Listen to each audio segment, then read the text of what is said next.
안녕하세요. 예, 어제 역대급 급락을 기록한 날입니다. 잘 버티셨습니까?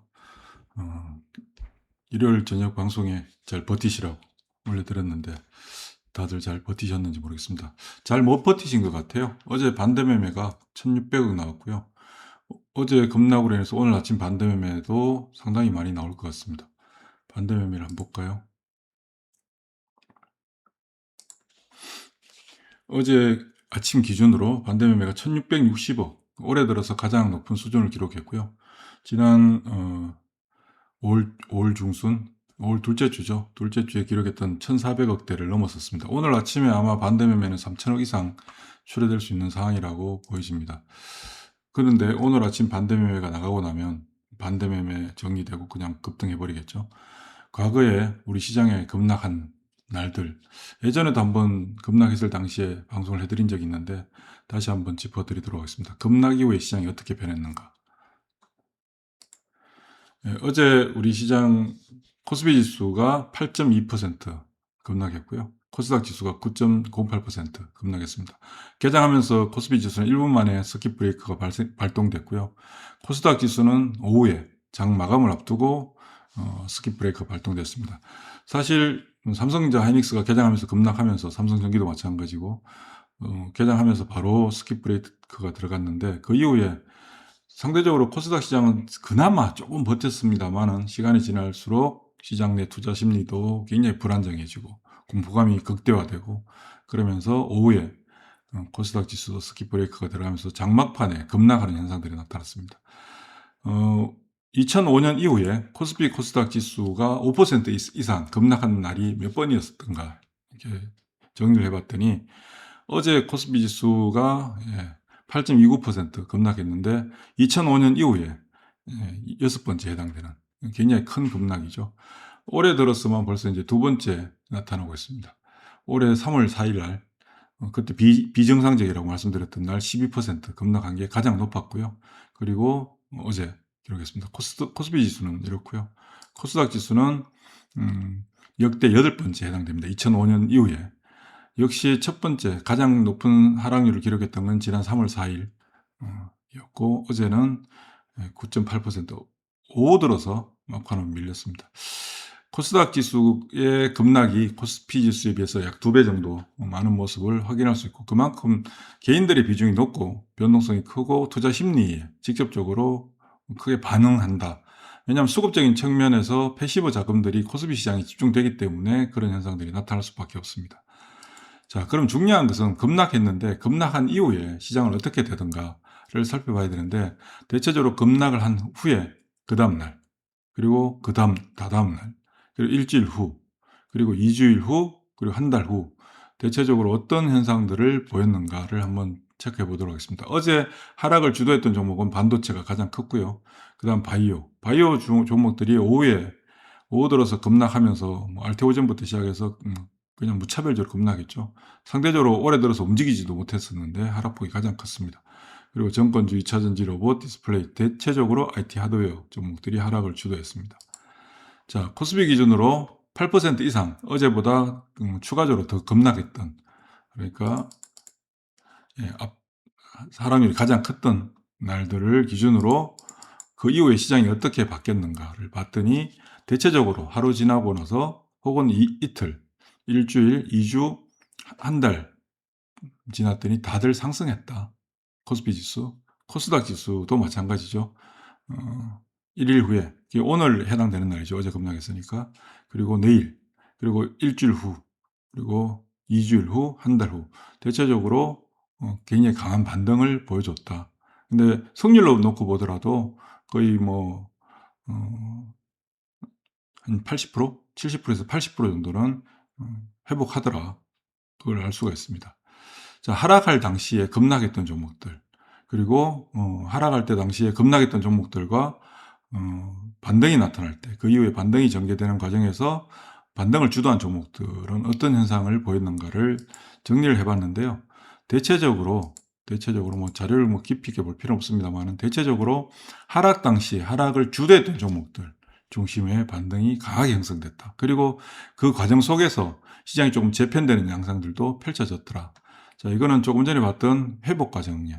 코스피 지수가 급락했을 때, 그리고 코스닥 지수가 급락했을 때 이후에 코스피 코스닥 지수의 반등 추이를 비교해 봤더니 반등 구간에서는 확실히 코스닥 시장이 월등히 강한 모습을 확인할 수 있죠.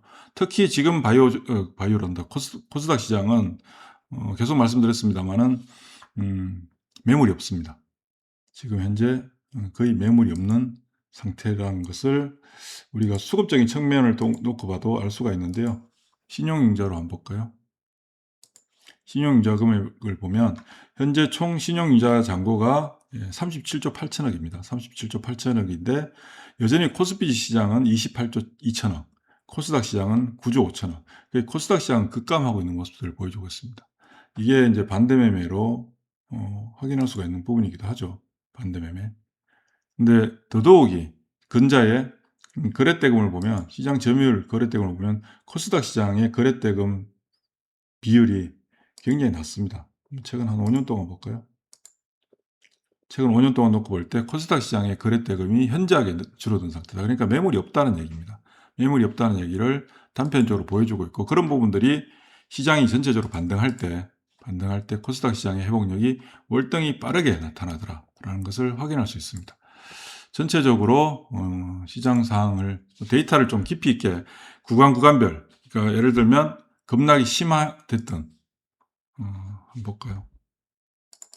제가 아침에 시간이 좀 넉넉하면 심화됐던 구간, 이 구간 모두 구간별로 하락을 주도했던 종목들과 그 다음 반등이 나타났을 때 반등을 주도했던 종목들을 정리해서 좀 자세하게 말씀드리면 좋을 텐데, 아침 시간이니까 시간이 좀 작잖아요.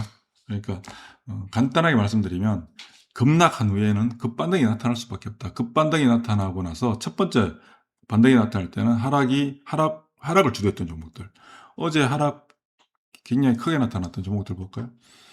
어제 코스피 지수가 8.29%, 코스닥 지수가 9.08%인데 반도체 종목들 10%, 그리고 바이오 10%, 정권주 9%, 그 다음 2차전지 9%, 로봇이 8.9%, 그 다음이 에너지 7.8%. 그러니까 시장에서 좀 움직임이 좀 컸던 종목들 중심으로 하락폭이 컸는데, 의외는 바이오 종목들이죠. 바이오 종목들은 상대적으로 움직임이 없었습니다. 길게 기간을 한번 놓고 볼까요?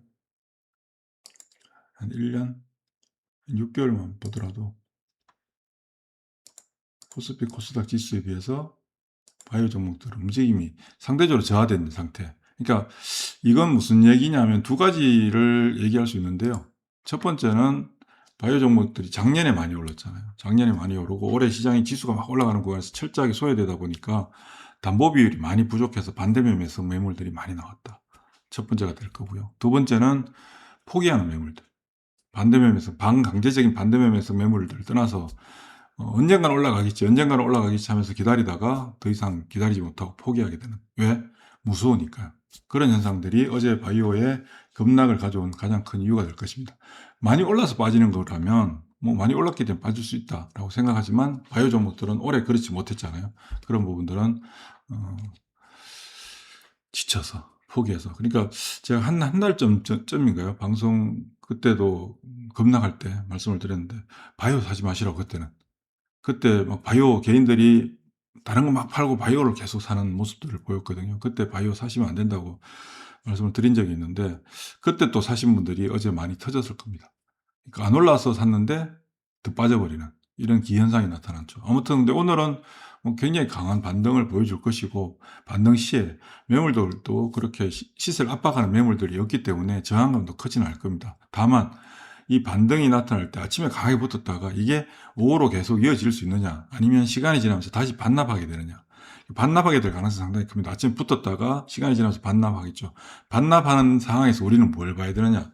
반납하는 구간에서 상대적으로 상대 강도가 굉장히 큰 종목들, 잘 버티는 종목들과 잘 버티지 못하는 종목들이 구분될 거거든요. 그게 오늘 한 10시, 11시 정도부터 나타날 수도 있고, 오늘 반등이 생각보다 더 강하게 붙어주면 내일 나타날 수도 있겠죠. 그러니까 그런 현상들이 나타날 때 상대적으로 어떤 애들이 더 강하게 잘 버텨주느냐, 안 밀리고.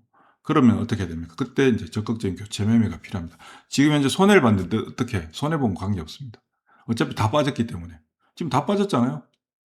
지금 뭐 볼 것 없이 그냥 다 빠진 상태인데 내게 덜 빠졌네, 뭐 저게 더 빠졌네, 이게 없습니다. 그러니까 많이 빠졌을 때 같이 빠졌기 때문에, 예, 보시면 같이 빠졌잖아요. 같이 빠졌기 때문에 여기서 이제 회복하는 구간에서 우선적으로 더 강하게 회복하는 종목들을 잡아야 될 거 아니에요. 그게 이제 교체매입니다. 그러니까 단순하게 일방적인 매수, 일방적인 매도가 아니라 내가 가지고 있는데 똑같이 손해보고 있는데 손해보고 있는 상태에서 시장이 바뀌잖아요. 바뀌는 구간에서 유리한 쪽으로 포지션을 만들어 가야 되는 거죠. 그런 걸 해야 될 때가 어, 빠르면 오늘이고 늦으면 내일일 수도 있습니다. 그거 외에는 나 그게 귀찮아, 힘들어. 나는 삼성전자만 들고 있는데 뭐. 난 삼성전기 물렸지만 그냥 삼성전기 280만 원 간다니까 들고 갈래요. 그냥 들고 가시면 됩니다. 어차피 지금 어제 미국 시장도 강한 반등이 반도체 종목들이었잖아요. 지난주 금요일 반도체가 급락하고 어제 다시 반도체가 급등했습니다. 어제 특히 마벨 테크놀로지 같은 경우도 굉장히 강하게 움직였고 뭐 전반적으로 반도체 종목들 다 5%대 이상 급등했고 인텔도 11% 올랐고 그러니까 삼성전자, 하이닉스, 삼성전기, 뭐 LG이노텍 들고 계신 분들은 흔들리실 필요 없습니다. 그리고 어제 장중 시황에도 보내드렸었는데 제가 1990년부터 주식시장에 있었으니까 사실 웬만한 건 다 경험했잖아요. 시장이 좋은 것도 경험하고 나쁜 것도 경험하고 정말 무서워서 죽을 것 같은 진짜 시장 보면서 오줌 쌀 것 같은 그런 시장도 제가 경험을 많이 했다고요. 그리고 반대매매도 나가보고. 그런데 강세장일 때 대세 상승장이 1998년 하반기부터 강세장이 시작돼서 2000년 4월 달까지 이어지는 시장, 그리고 2004년 하반기부터 시작해서 2004년 하반기에 저는 그때 당시 대세 상승장이 시작됐더라고요. 작년에도 말씀드렸던 것처럼 그때도 그랬거든요. 근데 사람들이 아무도 안 믿었었어요. 근데 결국 2005년부터 막 불을 붙기 시작했고 본격적인 시세가 형성됐던 건 2005년 9월부터 시작됐고 2006년 1월 달과 5월 달에도 급락했습니다. 그때 당시 지수가 한 20% 정도 빠지는 그 강세장인데도 불구하고 강세장이라 하더라도 중간에 좀 봐야 되는 현상들, 슈팅 현상들이 막 나타나고 막 극단적인 쏠림이 나타나고 사람들이 약간 광분하고 이런 현상들이 발생하게 되면 반작용 또한 반드시 나타나게 되고 그 반작용이 시작될 때는 잘 안 밀리다가 어떤 다른 이슈 하나가 딱 더해지면 그냥 확 밀려버리거든요. 어제 우리 시장처럼. 그리고 나서 다시 시장은 또다시 올라가게 돼요. 또다시. 지금 현재 또다시 올라가야 되는데 지금 현재 시장의 중심은 무엇이냐? 계속 말씀드리지만 시장의 중심은 AI 데이터 센터잖아요. 거기에서 벗어나지 않습니다. 그 안에서만 놀고 있으면 되는데 결국은 오늘 반등이 나타날 때 바이오가 더 강하게 나타날 수 있거든요. 바이오가 훨씬 더 강하게 나타날 수 있습니다. 나타났지만 그 이후에 그 강한 반등이 계속 더 강하게 주느냐? 그러면 괜찮아요. 그러면 그쪽으로 가야 돼요. 그런데 강한 반등이 아침에 나타났다가 그 반등이 이어지지 못하고 힘이 약화되는 양상, 거래가 확 죽어버린다든가, 그럴 때 상대적으로 강한 종목들과 잘 버티는 종목들과, 잘 버틴다는 건 뭡니까? 반등을 하고 나서 그 반등을 반납하지 않고 잘 유지하는 거죠.